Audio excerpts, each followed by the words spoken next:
2, 3. Assalamualaikum warahmatullahi wabarakatuh.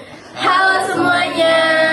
Kami dari kelompok 5 akan mempresentasikan hasil kajian kami yang berjudul Pengaruh Perkembangan Ilmu Pengetahuan dan Teknologi terhadap Sistem Transportasi di Indonesia ditinjau dari aspek sejarah, sosiologi, dan geografi. Sebelum itu, perkenalkan anggota kami, saya Aisyah Mira, Saya Raisa Zahra. Saya Sharla. Saya Alicia. Saya Rio. Saya Asraf. Mari kita simak bersama. Ayo. Sebelum teknologi berkembang, transportasi di Indonesia masih sangat sederhana.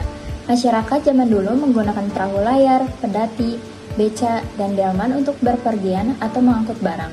Perjalanan antar daerah membutuhkan waktu lama karena belum ada kendaraan bermesin dan jalan yang memadai. Pada masa penjajahan di Belanda, mulai dibangun jalur kereta api pertama di Indonesia pada tahun 1867 di Semarang. Tujuannya adalah untuk mengangkut hasil bumi seperti kopi, tebu, dan hasil perkebunan lainnya. Selain itu, Belanda juga membangun jalan raya, pos, dan pelabuhan besar untuk memperlancar distribusi barang ke Eropa. Dari sinilah awal modernisasi transportasi di Indonesia dimulai. Perkembangan iptek di abad ke-20 dan ke-21 membawa perubahan besar pada transportasi. Beberapa contoh inovasi penting antara lain, yang pertama, transportasi darat. Hadirnya mobil listrik, bus berbasis energi ramah lingkungan, dan pembangunan MRT serta LRT di kota besar. Hadirnya transportasi digital seperti ojek online, Gojek, Grab, dan Maxim juga telah membawa perubahan besar dalam sistem transportasi modern. Yang kedua, transportasi laut. Penggunaan kapal dengan mesin diesel dan sistem navigasi satelit untuk pelayaran yang lebih aman. Yang ketiga, transportasi udara. Berkembangnya pesawat jet dan drone untuk pengiriman barang jarak jauh. Dan yang terakhir, kereta cepat Jakarta-Bandung atau WUS menjadi simbol kemajuan teknologi transportasi berbasis iptek tinggi di Indonesia. Dan juga tol Trans Jawa dan Trans Sumatera yang mempercepat perjalanan antar kota.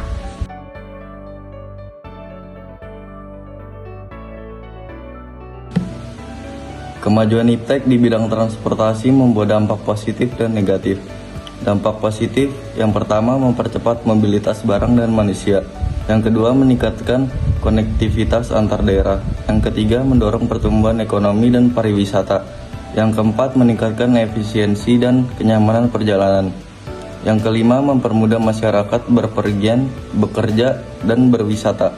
Adapun dampak negatifnya, yang pertama menyebabkan kemacetan di kota besar, yang kedua meningkatkan polusi udara dari kendaraan bermotor, yang ketiga ketimpangan pembangunan karena belum semua daerah memiliki transportasi modern, yang keempat sarana transportasi yang menggunakan bahan bakar minyak bumi menyebabkan iritasi pada mata, kulit, saluran pernapasan, serta paru-paru.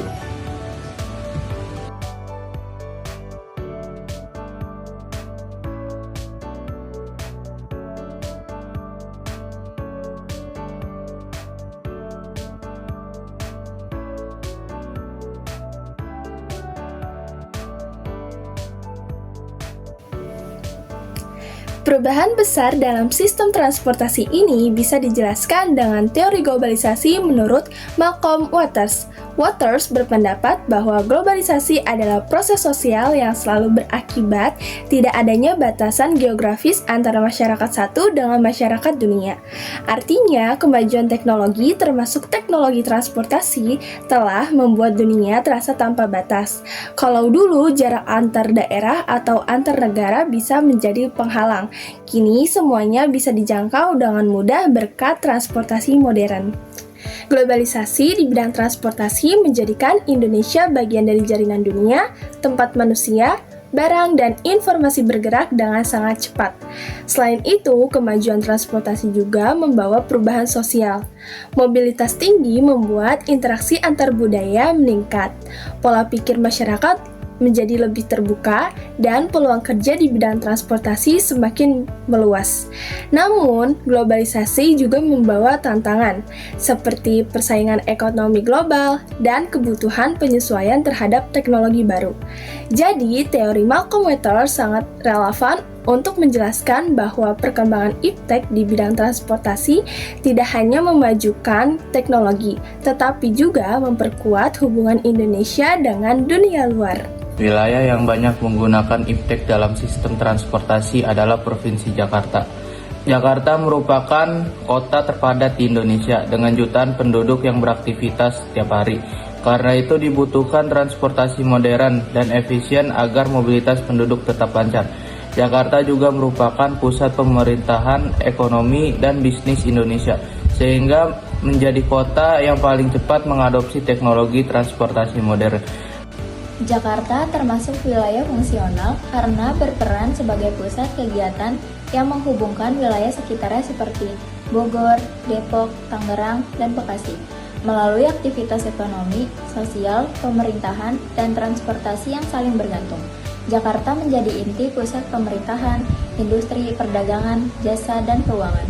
Sedangkan daerah sekitarnya berfungsi sebagai penyangga yang menyediakan tenaga kerja dan ruang pengembangan kota. Hubungan ini terlihat dari mobilitas penduduk, jaringan transportasi terintegrasi, serta aliran barang dan informasi yang membentuk satu kesatuan kegiatan wilayah. Secara geografis, Jakarta terletak di bagian barat Laut Pulau Jawa dan menjadi ibu kota Indonesia. Wilayah ini berbatasan dengan Laut Jawa di utara, Kota Depok dan Kabupaten Bogor di selatan, Kota Tangerang dan Tangerang Selatan di barat, serta Kota Bekasi di timur. Jakarta memiliki luas sekitar 662 km persegi dan kondisi wilayah yang sebagian besar datar dan berada di ketinggian rata-rata 7 meter di atas permukaan laut. Beberapa sungai besar seperti Sungai Ciliwung, Sungai Pesanggerahan, dan Sungai Sunter mengalir melintasi kota ini dan bermuara ke laut. Letak geografis Jakarta yang berada di pesisir dan di tengah jalur perdagangan Pulau Jawa menjadikannya pusat kegiatan ekonomi, pemerintahan, dan transportasi nasional. Namun, kondisi geografisnya yang rendah dan dekat laut juga membuat Jakarta rawan banjir dan penurunan permukaan tanah, terutama di wilayah utara. Dampak positif dan negatif secara geografi. Dampak positifnya, 1. Mempercepat mobilitas penduduk dan barang. Yang kedua, mengurangi kemacetan dengan sistem transportasi massal MRT dan LRT. Yang ketiga, meningkatkan efisiensi waktu, produktivitas ekonomi. Yang keempat, mengurangi polusi dengan hadirnya transportasi listrik. Adapun dampak negatifnya, yang 1, ketimpangan pembangunan antar wilayah, pusat kota lebih maju daripada pinggiran. Yang kedua, kebutuhan lahan meningkat menyebabkan berkurangnya ruang hijau. Yang ketiga, kemacetan masih terjadi karena urbanisasi tinggi. Yang keempat, biaya operasional dan perawatan infrastruktur cukup besar.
Sekian hasil kajian materi dari kelompok kami, kurang lebihnya mohon maaf. Wassalamualaikum warahmatullahi wabarakatuh.